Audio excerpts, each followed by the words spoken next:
Jireenkoo kana ture beekuu baadhu san dura nagaatti yaafira koo fagaadheera sin dura utuun kolfee hin kuufiin na murani kichuu koo karoora baay'een qabaa maamna dharkan abjuu koo.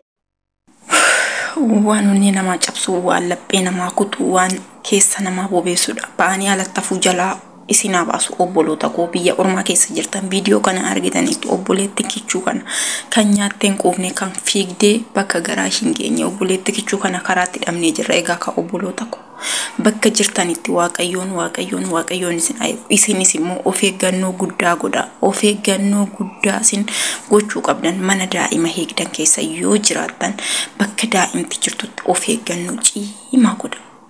Niitiin gisee tokko hojii kee dhiistee akka daa'ima sana dhiistee deemtee waan biraa hojjettu taasisti. Garuu isin of eeggannoo isin gootan gaafa daa'imti sun waa taate ani hergeetiniin ani kana godheetiniin miti kan jettu niitittiin jechuudha. Kanaafiyyuu of eeggannoon isin gochuu qabdan daa'ima keessan irratti bakka daa'ima eegdanitti yeroo ishiin raftus ta'e gaattanii biraan deemina. Yeroo ishiin isin bira taphattus ija keessaniin daa'ima sana dhiiftanii bilbila irratti ija keessaniin godhina. Anna obboloota koo qaalii viidiyoo kana argitanii jirtu baay'ee tokko garaa nama nyaata baay'ee tokko honnee nama cabsa. Obbolaa kikkachuu dhabaa jirra. Keessatti iyyuu kan biyya Suudiitu ni haddadha. Kanaaf obboloota koo ani kanan isinitti maddu kanan isin gorfadhu biyya ormaatti baanii afuu jalaa waaqayyoon isin baasu bakka jirtanitti nagaan isiniif haa ta'u jabaadhaa bakka jirtanitti of eeggannoo ofii keessaniif godha.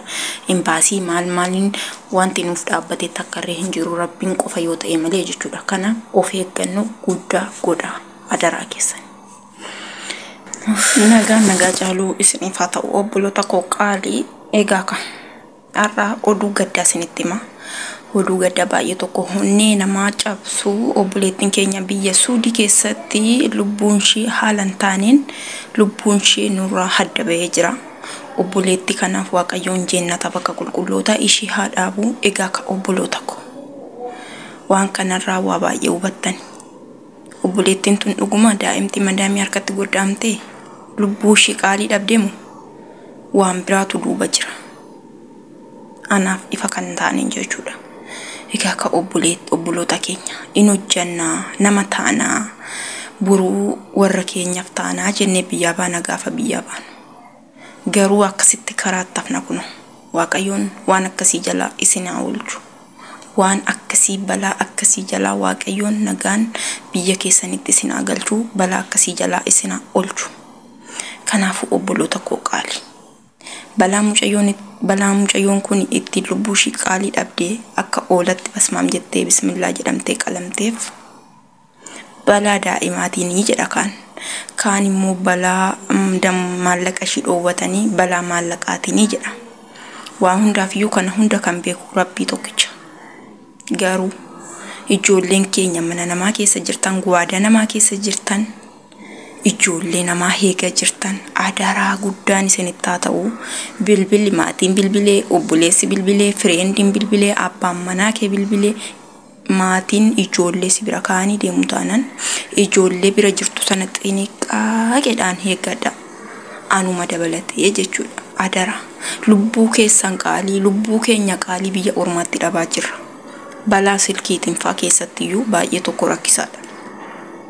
Kanaafiyyuu sooshaal miidiyaan isin keessattiyyuu ijoolleen haara dhuftanii gana tinii faana wal argitan waayifaa faana wal argitanii bilbilirree haara isinitti ta'e waan tokko haara isinitti ta'e kuni uumaa mitiin darba guyyaa tokko argattanii isinirree biyya keessan galtanii waayifaa bitattanii bilbila haala barbaadaniin teessanii ilaaluu ni dandeessu yoo lubbuun keessan qaaliin kuni jiraatte jechuudha.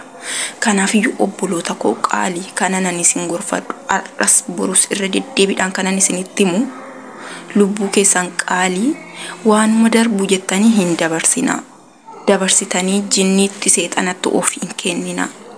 Biyyi ormaa haati hormaa jireenyi hormaa namaannaatu obboloota koo. Waayifaan dhoowwatanii silkii qabachuu hin dandeenyu warroonni jettan baay'eetu jira. Garuu kan dhufneef siliidha. Bilbila qabachuun dirqama nuti ta'a maaliif maatii keenya arguu dandeenya. Miidiyaadhaan wal arginee bakka akka nama wal bira jiruutti kun akkanaan walitti taasisuu dandeenya. Garuu balaa baatee deemammoo yoo nuti of eegne malee yoo nuti ofirraa haala ittiin fayyadamnu silkii keenya yoo fayyadamna hojii keenya yoo hojjenne keessatti iyyuu mana daa'imaa hojiin inni kaaniin hojjetama. Garuu manni daa'imaa rakkisaadha obboloota ko. Mana daa'ima qabdan silkii achuma kaa ofirraa cufa. Daa'ima keessan seeran eegan aamsa kiyyaa obboleetti koo qaalii. Lubbuu fi foon kee nurraa hadda bahe. Lubbuun kee bakka qulqullootaa nuuf haa dhaabbatu. Foon kee immoo akka nu boqotu rabbiirraa abdii qabna. Waaqayyoon bakka jirtanitti isin haa eegu. Rabbiin koo bakka jirtanitti isin haa eegu. Isinirree of eeggannoo godhaa. Ofii keessanii yoo of eegdan malee namni isin eegu hin jiru obboloota koo qaalii. Jabaadhaa bakka jirtanitti of eega hunduu hin darba. Silkiinis buraa bureenis wanti hundi ilaaluunis hunduu guyyaa qaba. Of eeggannoo naaf godhaa. Sagalee koo kanan gadi qabadheef immoo daa'imatu jira kanaafi na of kalchaa isiniin jecha Waaqayyoon bakka jirtanitti nagaa isiniif haa kennu nagaa ta'a. Of eeggannoo godhaa obboloota koo.